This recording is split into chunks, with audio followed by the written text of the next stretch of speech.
Hi guys, welcome to How to Maximize. In this video, I will show you how to use the green screen feature in Capcut.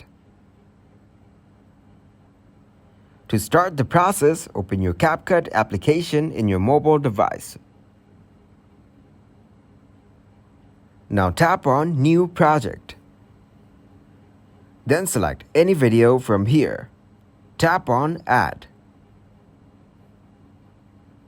Now tap on Overlay.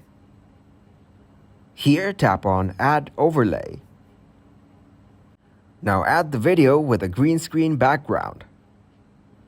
Then tap on Add. Now adjust the video by zooming in or out. Then adjust the video according to your preference. Now tap on Effects. Then swipe left and tap on Cutout. Here, tap on Chroma key. After that, tap on Intensity. Now adjust the intensity. Then tap on Tick icon. As you can see, your video background has been changed.